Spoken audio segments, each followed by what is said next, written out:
Alright everybody, welcome to today's video. In today's video, I'm going to try to diagnose a power steering type whine noise. I'm going to try to record it. Unfortunately, the noise is pretty low, so I don't think the camera is going to be able to pick it up, but I'll do my best. I'll take it out for a spin.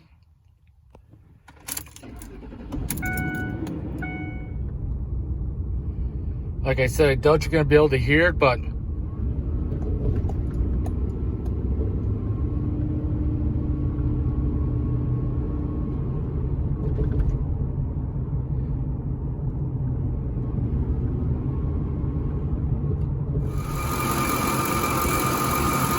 sort of hear the resonance of something.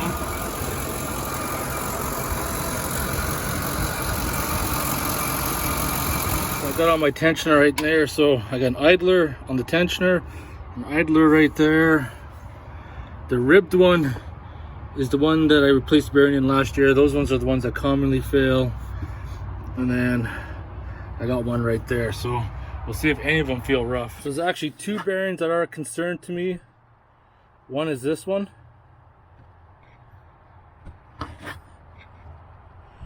You can just see how well or how much it spins. It means the bearing's getting dry when you compare it to, let's say, this one.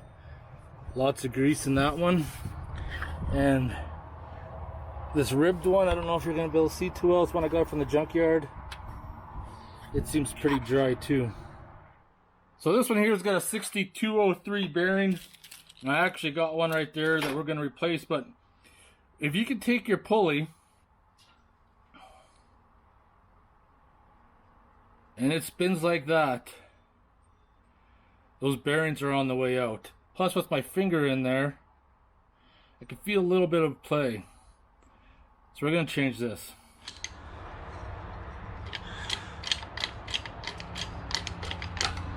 $12 Yeah, it just drops it right through.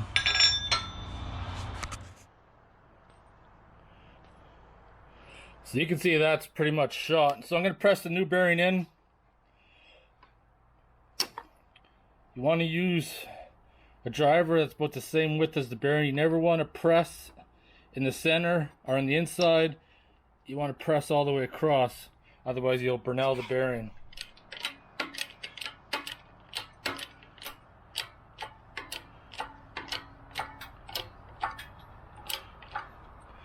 And feel it bottom out. So new bearings in. See what I mean? So much grease in there. That's how it's supposed to be. So now this is where you got to think outside the box. This was my junkyard pulley. I can feel it. These bearings are getting pretty dry. What if I couldn't get a bearing right away? What if I couldn't get a new idler? You need your vehicle. What are you gonna do? I'm gonna show you. First off, I'm gonna take some brake cleaner. I'm gonna clean up all the dirt around where that seal is, and the same on the back side. So now all you need is a little pick. Make sure you got some bearing grease. Now these seals, for the most part, will lift up from the outside. Got that one out. And you can see the cage in there. And then I'm gonna try to get this backside out too, or maybe there we go. Yeah, that's pretty dry.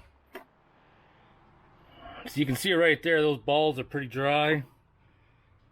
They don't look like they're worn out in the cage though. They're still in the cage, not dropping out, so we could definitely salvage that. Gonna take my brake clean,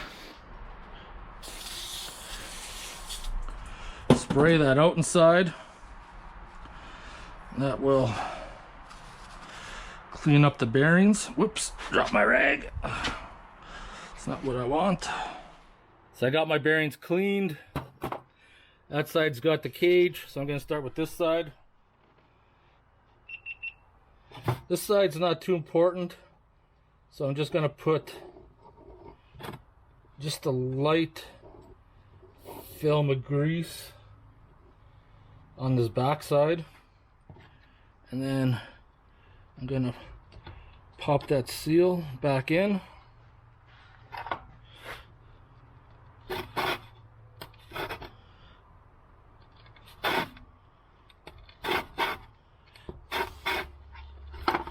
There you go, seals back in, flip it over. This side here, you want to be generous.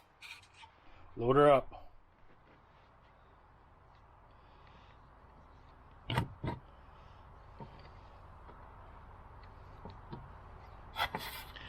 Once you got her loaded, rotate it around, pack more grease in there.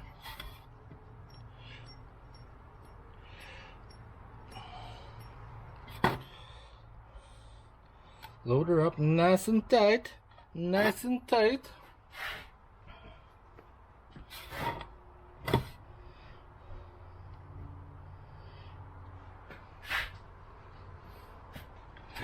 Same thing, drop that seal in, start working from the outside,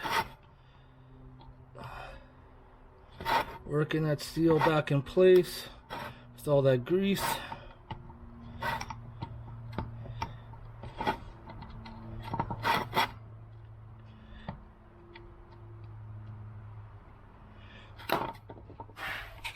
Now remember how the spun before?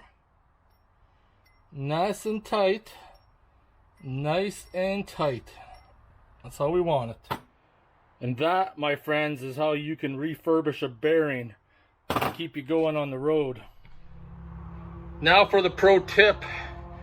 If you're going to do the seal trick like I did it, you got to make sure that seal is tucked back in. Because if it's not, that seal could pop out on the side towards the block, and it wouldn't take much for all the grease to come out and the bearing to suffer catastrophic failure in no time at all. If you have the Ford 5.4,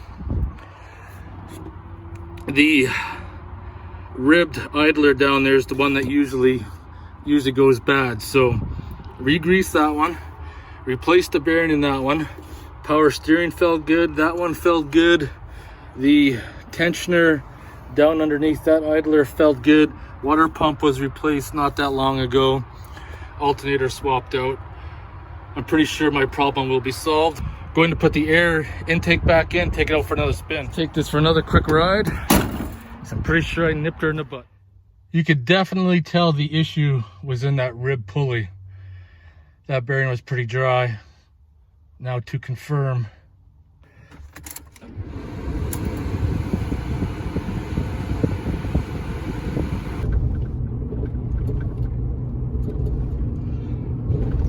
Proud to report, one replaced bearing, greased up the other one, and the power steering whine noise is 100% gone.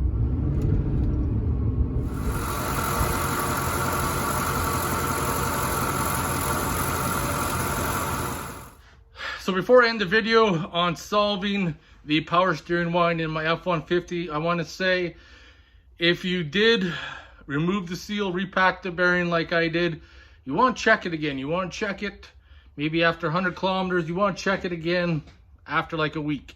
If you don't see a bunch of grease behind that pulley, odds are the seal's not going to pop out. And you got to be careful on the 5.4 Tritons, because if those bearings do fail, that pulley digs itself into your timing case cover, and then you are up shit creek without a paddle. So now there's going to be a bunch of keyboard warriors that are going to post that you shouldn't repack the bearings, that you should just got a new one, blah, blah, blah. Don't listen to those people. We have become a throwaway society. 100 years ago, people used to use like Babbitt bearings, used to pour their own bearings. would run them as a millwright, I know how long something can last, how long something can run roughly in the state it is. And I guarantee you, repacking those bearings, I could probably get a couple years easy out of them if that seal doesn't pop out. So if you have any questions or comments, post them below. I'll see you guys in the next video.